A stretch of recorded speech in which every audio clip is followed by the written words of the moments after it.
ఒక్కసారి కొమ్మూరి గోల్డ్ కి కాల్ చేయండి. తాకట్లో ఉన్న మీ బంగారాన్ని విడిపించి మార్కెట్ ప్రైస్ కి వాళ్ళు కొనుక్కుని మిగతా డబ్బులు మీకు ఇచ్చేస్తారు. బ్రేకింగ్ న్యూస్ చూస్తున్నాం. వైసీపీ అధినేత వైఎస్ జగన్మోహన్ రెడ్డి సతీమణి భారతీరెడ్డికి చెందిన భారతీ సిమెంట్ కార్పొరేషన్ కు ఏపీ ప్రభుత్వం నుంచి గట్టి షాక్ తగిలింది. నిబంధనలకు విరుద్ధంగా సున్నపురాయి అంటే లైమ్ స్టోన్ లీజులు దక్కించుకున్నారనే ఆరోపణలపై వివరణ ఇవ్వాలని కోరుతూ గనుల శాఖ అధికారులు నోటీసులు జారీ చేశారు. భారతీ సిమెంట్తో పాటు ప్రముఖ సిమెంట్ సంస్థ రామ్కో సిమెంట్స్ కూడా ఇవే తరహా నోటీసులు అందడం ఇప్పుడు పారిశ్రామిక రాజకీయ వర్గాల్లో హాట్ టాపిక్గా మారింది. వివాదం నేపథ్యం ఏంటంటే కేంద్ర ప్రభుత్వం గనుల కేటాయింపు ప్రక్రియలో తీసుకువచ్చిన మైన్స్ అండ్ మినరల్స్ సవరణ చట్టం 2015 ప్రకారం గనుల లీజులను కేవలం ఈ వేలం ద్వారా మాత్రమే కేటాయించాలి. పాత పద్ధతిలో దరఖాస్తు చేసుకున్న వారికి నేరుగా లీజులు ఇవ్వడం చట్టవిరుద్ధం. అయితే గత ప్రభుత్వ హయాంలో ఈ నిబంధనలను పక్కన పెట్టి పాత దరఖాస్తులను సాకుగా చూపిస్తూ భారతీ సిమెంట్స్, రామ్కో సిమెంట్ సంస్థలకు లీజులు కట్టబెట్టారని ప్రస్తుత ప్రభుత్వం గుర్తించింది.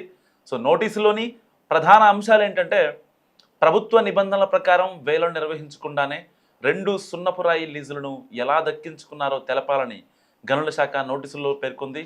చట్ట ప్రకారం ఈ లీజులను ఎందుకు రద్దు చేయకూడదో వివరణ ఇవ్వాలంటూ కూడా స్పష్టం చేసింది. సో వేలం ప్రక్రియ లేకుండా లీజులు పొందడం వల్ల ప్రభుత్వ ఖజానాకు రావాల్సిన ఆదాయానికి గండిపడిందనేది ప్రధాన అభియోగం.